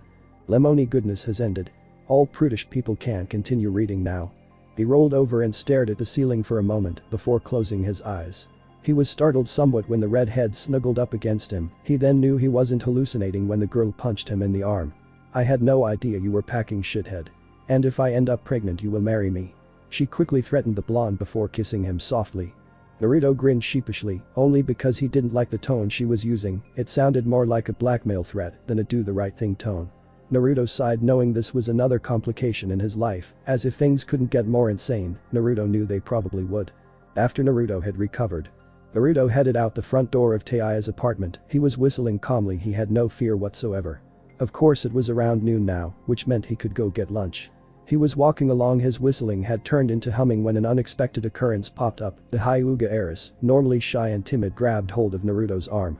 Naruto's face turned bright red when he felt her ample breasts push against his arm, he immediately began to fidget like she always did. This was a nerve-wracking situation, he couldn't keep the girls off him. He wondered why Hinata was being so bold, maybe the thought of not having to be so worried around him gave her courage, who knows. Naruto-kun, made you some lunch. IWW was hoping that we could have lunch together. The Hyuga heiress was still timid around the boy she had been in love with since Kami knows when. She then began to fidget and the two stood there fidgeting. Someone would have to break the silence, it was considered a sign of the end times for Naruto to be quiet without meeting Ramen. Over the years Naruto had witnessed as Hinata went from being the cute girl who couldn't talk to him without fainting to being a beautiful girl who couldn't talk to him without fainting. He smiled cheerfully at her and kissed her cheek, he chuckled when he saw her face turn red in slow motion. "Thanks Hinata-chan, I'm really hungry." He said this with the ever-present smile he was known for, but unlike the one he had over the years, it was genuine. Alright, see, come on in." Hinata pulled on Naruto's arm, leading him off towards the Hyuga compound. Naruto simply acted as Hinata lead him to the Hyuga compound. Naruto was wondering if this sudden boldness probably has something to do with the fact that Hinata and Ino were fast becoming friends. The thought of Ino influencing Hinata made Naruto feel like someone just walked over his grave. Of course it wouldn't hurt for Hinata to be less shy and timid, in fact it drove Naruto crazy whenever the girl stuttered. Yet her shy nature is what made her attractive, she was a nice contrast to the other women in Naruto's life. In fact, if Naruto wasn't so certain that Hiashi would have killed him, he probably would have asked Hinata out on a date. Naruto found himself sitting at the end of a table, he half expected her family to be there to make judgments. He had of course been surprised by the meal Hinata had prepared, he simply blinked at what was in front of him. It amazed him that sweet girl he knew was such a talented cook, he didn't expect such a feast from her. Ramen, steak, tempura, and onigiri for dessert, Naruto simply stared at the steak, he never saw it before. "Hinata-chan, you really didn't have to do that much for me," Naruto shyly said, he just expected a meal of ramen. "Naruto-kun, in another week we will be husband and wife, so I want to make sure you are well fed." Hinata blushed as she finished that sentence, she then began her famous fidgeting as she looked at Naruto. She had her own food set in front of her, though her portions were much smaller than Naruto's. She smiled sweetly as she waited for Naruto to begin eating, she knew there was a risk with cooking him something he isn't used to. Naruto carefully cut into the steak, he had never had a steak, mostly because this was considered rich people food. He really never had the money to buy it, so he was going to enjoy it. He then chewed the meat, it amazed him simply because he had no idea steak was that good. Perhaps there were other foods beside ramen that were delicious. "Wow, Hinata-chan, your cooking is great." Naruto managed to say, though almost muffled by him devouring the food. "Arigato," and Naruto-kun, she replied quietly as she quietly ate her meal. She was relieved that Naruto loved the meal, but she waited for him to try the ramen. She had her fair share of competition in the ramen area, since she had heard Haku has a recipe, and she had heard that Naruto was engaged to Ayame Ichiraku, and Ichiraku was the best ramen stand in the village. In truth, Naruto had two types of women in his life, the anti-ramen establishment and the make Naruto happy establishment. Ino was of course the leader of the anti-ramen group due to the fact she thought it was fattening and unhealthy. Hinata's eyes lit up with joy when Naruto began to eat the ramen she had prepared with great enjoyment. It was all she could have asked for, she didn't want her ramen to be better, but that it made Naruto happy. Naruto found that he really enjoyed the tempura, for some reason he liked the way deep-fried food tasted, it was after all the male factor. It was a known fact that guys like greasy food. Eventually. I'm impressed and Naruto-kun. Why, you ate everything, Hinata gasped in amazement as she held her hands to her mouth. She hadn't expected Naruto to eat all that, including the extra she had prepared. Of course Naruto had eaten way too much, he was laying on back groaning. Too much food. He quietly muttered as he looked at the ceiling, at this rate we're going to be as fat or big boned as Chaoji. Naruto-kun, why you didn't really have to eat all of it, Hinata spoke with a concerned look on her face. As she looked at Naruto, he was known to overdo it sometimes. Needless, Hinata wasn't surprised. She then gave him a digestive aid, since she didn't want to see him in such discomfort, even if it was his entire fault. Once Naruto was feeling better, he sat up and pulled Hinata into a hug. Immediately her face turned bright red. She was shocked by this. She just blushed since she wasn't quite used to Naruto showing her affection.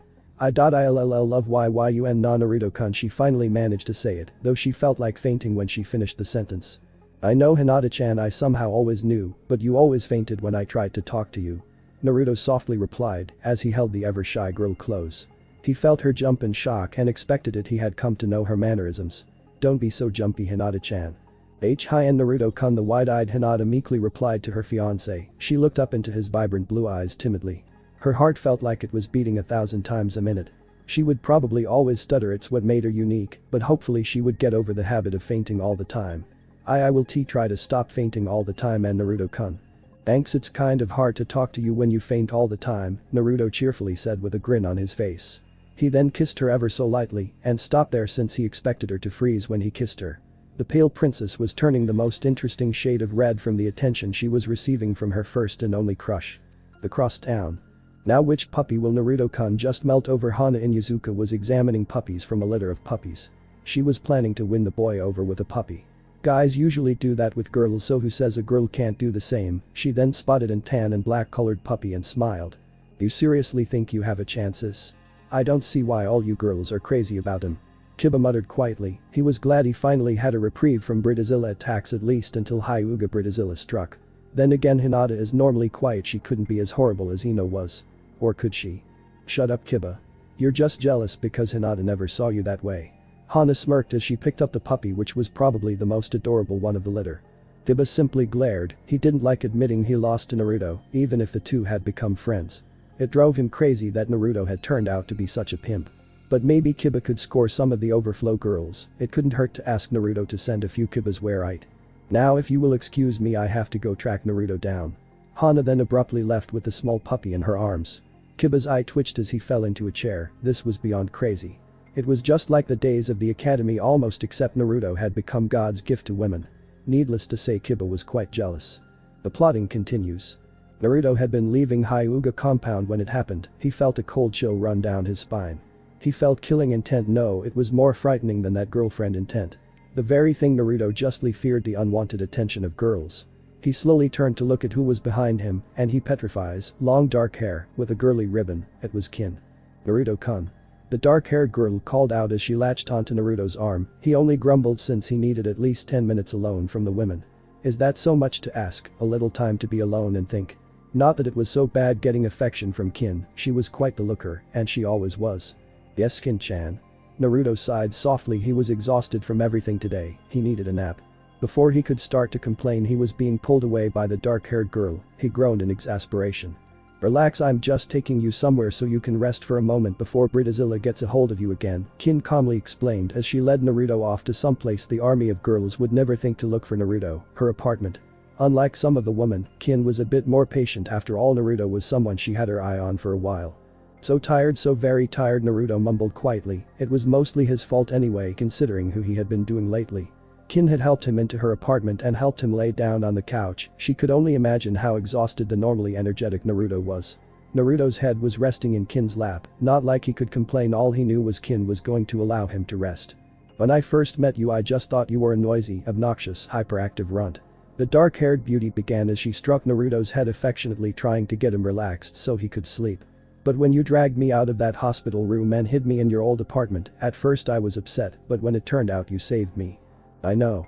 Naruto mumbled as looked up at the dark-haired girl. She was definitely calmer than Taiya, which was good for Naruto. The calm ones balanced out the psychopaths, and Naruto surely attracted the psychopaths. Naruto felt his eyes growing heavy. This is nice. Naruto then gave into the comfort and drifted into a nap. There you go, Naruto-kun, just rest. I'll keep you safe from the crazy girls. Kin smiled and relaxed, letting Naruto rest. It was her little tactic to make Naruto fall for her. She smiled slyly since she could understand that Naruto needed some time away from the insanity. No more dating for you. Ino will kill you if you don't show up for the wedding tomorrow. And I won't get my chance to date you if she does that. Of course, out in the village there were girls stalking the streets, looking for the knucklehead turned God's gift to Kunoichi. A cute medic nin wearing a black kimono, a wind mistress, a pink-haired beauty, a veterinarian with a puppy, and a psychopathic bride. Naruto was lucky Kin took him to the one place the lunatics would think to look. Naruto was safely tucked away, and Kin wasn't going to let anything bad happen to Naruto for now.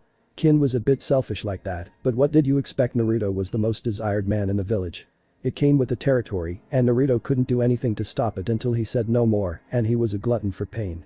For now the dates would have to wait. He was getting married tomorrow, and that was something to make sure to stay on top of. Thanks for watching this video. If you really enjoy this video, like, subscribe, and comment down below, and turn on that bell notification. Don't forget to support and follow Dry Genesis for writing that awesome fanfic, and also make sure to comment on this story, link in the description. See you in the next video. Goodbye.